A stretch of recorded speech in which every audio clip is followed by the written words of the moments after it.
Bom, os diptéteros de importância na saúde pública como são algumas espécies das famílias Coulicidae, assim como o Mossidae, que atuam na transmissão e disseminação de doenças endêmicas no Brasil e no mundo, causadas por vírus.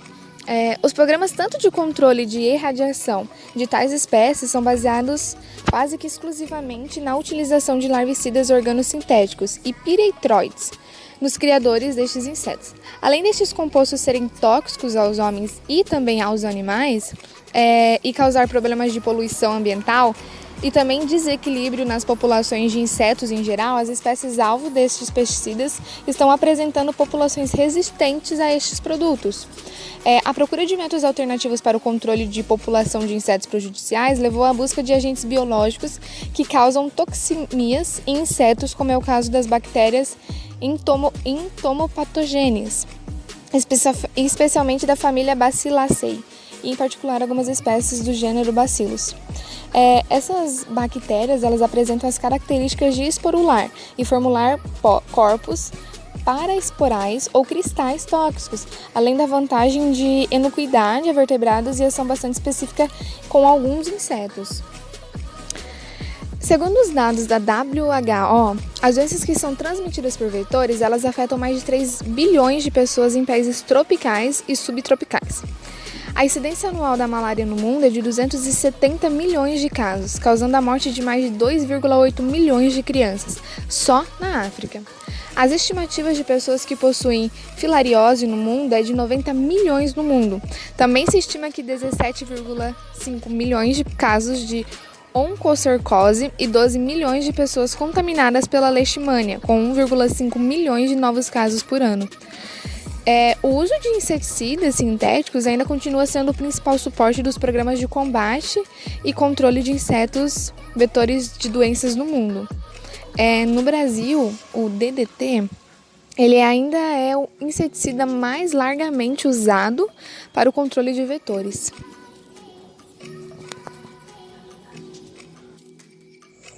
Controle microbiano de insetos. Os insetos são muito importantes para o planeta para o reflorestamento através de sua polinização.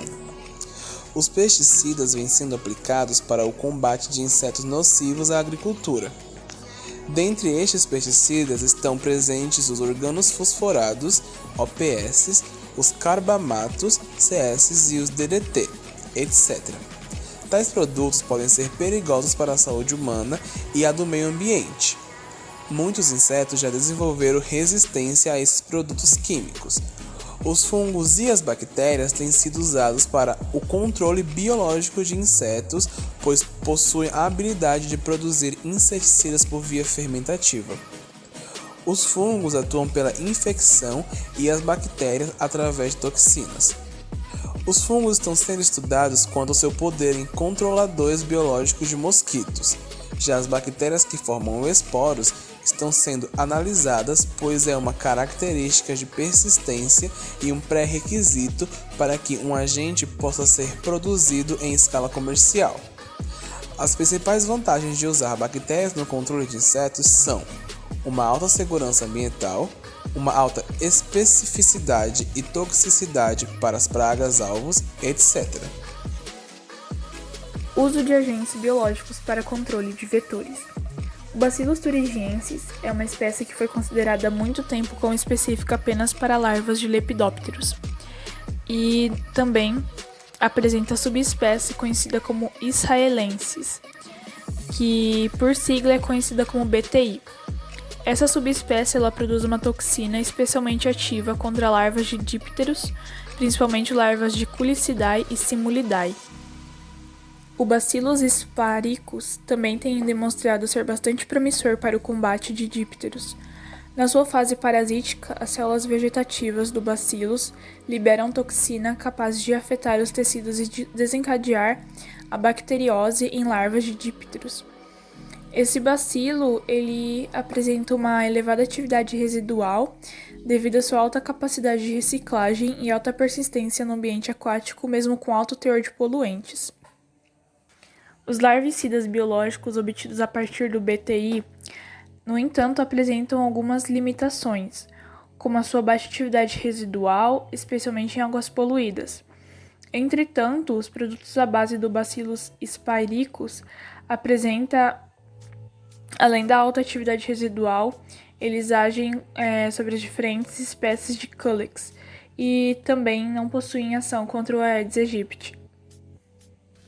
As limitações do uso dos bioinseticidas bacterianos, elas se devem principalmente aos altos custos de produção, à pequena disponibilidade dos produtos no mercado, à estreita faixa de hospedeiros, bem como a baixa persistência ou atividade residual no ambiente, e também a sensibilidade destes a produtos e fatores físicos, como a radiação solar, temperatura, umidade. Bom, e somando a isso, no Brasil ainda, esses produtos eles não conseguem muito ser patenteados. No entanto, existe um grande esforço para a legislação do uso desses agentes microbianos. Bacillus thuringiensis. O Bacillus thuringiensis é uma espécie de bactéria mesófila com crescimento ótimo entre 28 e 35 graus Celsius, anaeróbio facultativo gram-positivo, podendo usar diversos substratos devido ao complexo enzimático produzido pelas células. Suas principais características são produção de um ou mais cristais paraesporais durante o ciclo da esporulação e a patogenicidade a larvas de insetos. Existem registros de que a primeira utilização de bioinseticida à base de Bacillus thuringiensis foi logo após o início da Segunda Guerra Mundial, comercializado na França, visando o combate a um pequeno número de espécies de lepidópteros. Logo após isso, foram descritas linhagens de Bacillus thuringiensis com toxicidade mais abrangente, como as subespécies Courstache, Finitimus, Thomsoni e Indiana, com atividade para diversas espécies de lepidópteros. Taxonomia. O Bacillus thuringiensis é um bastonete anaeróbio facultativo com capacidade de produção de endósporos com forma de elipsoide e que cataboliza poucos açúcares. A principal característica do Bacillus thuringiensis é a presença de inclusões cristalinas responsáveis pela toxicidade a larvas de insetos. Com o passar dos anos, houveram muitas tendências de diferentes tipos de como classificar o Bacillus thuringiensis. No entanto, a tendência atual é classificar o Bacillus thuringiensis com base na estrutura dos genes e no perfil da patogenicidade. Principais toxinas do Bacillus thuringiensis e seu modo de ação. As várias espécies de Bacillus thuringiensis podem sintetizar vários tipos de toxinas. Dentre elas estão a alfa, a beta e a gama, com destaque nas S-endotoxinas por conter uma alta atividade inseticida.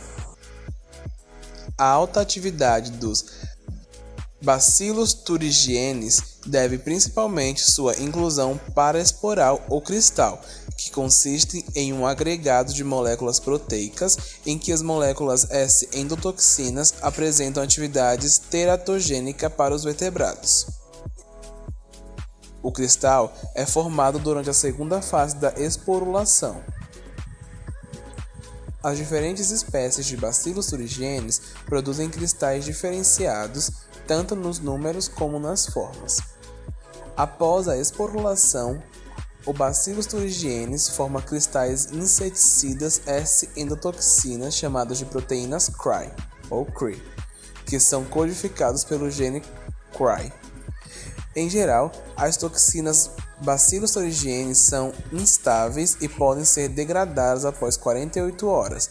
Assim, a aplicação do produto deve ser repetida regularmente. Seu modo de ação consiste em, logo após os insetos ingerirem os cristais, o seu sistema digestivo alcalino desnatura os cristais insolúveis, fazendo eles solúveis, portanto receptivo a ser cortado por proteases encontradas no inseto, o que libera a toxina em forma de cristal. A toxina Cry ela é inserida na membrana intestinal do inseto, paralisando seu trato digestivo e formando um poro. Então o inseto não consegue comer e morre de fome. da mesma forma que a bactéria pôde colonizar o inseto, fazendo assim sua morte acelerar. Isolamento de novas linhagens.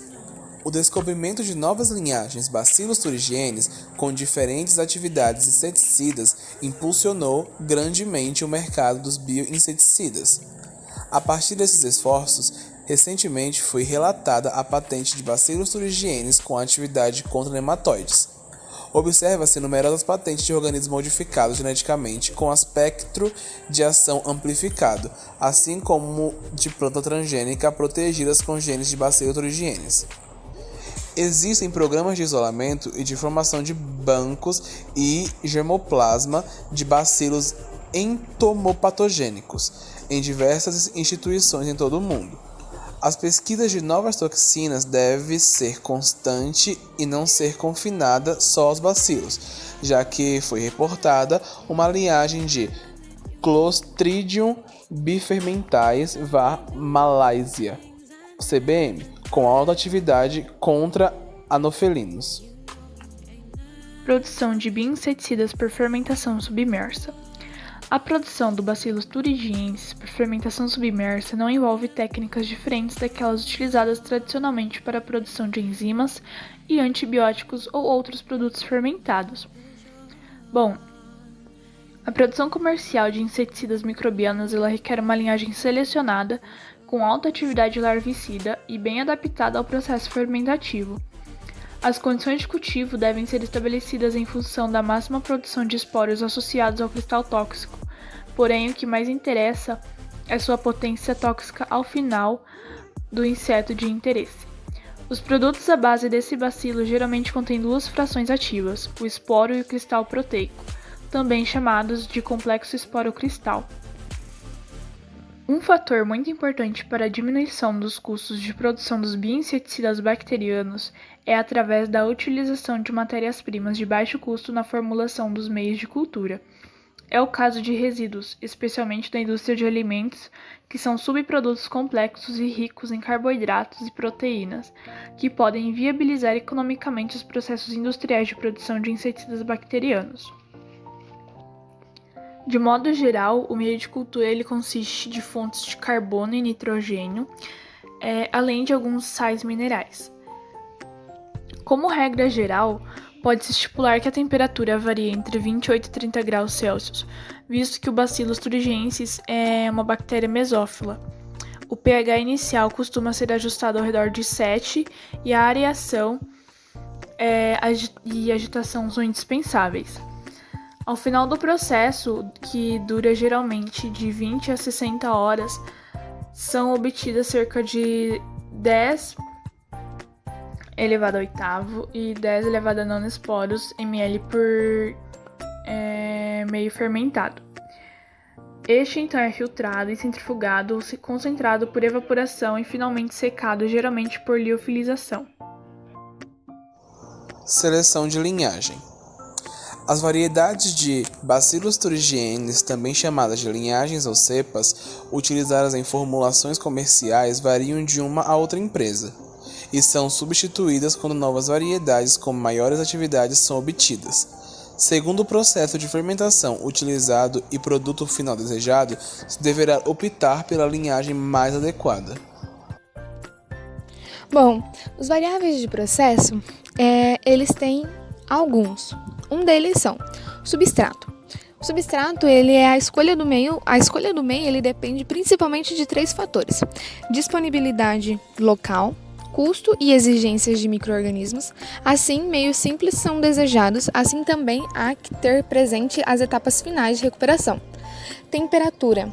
A redução da temperatura de incubação poderá promover a formação de células e esporos anormais, bem como a termoestabilidade dos esporos poderia ser afetada. O pH.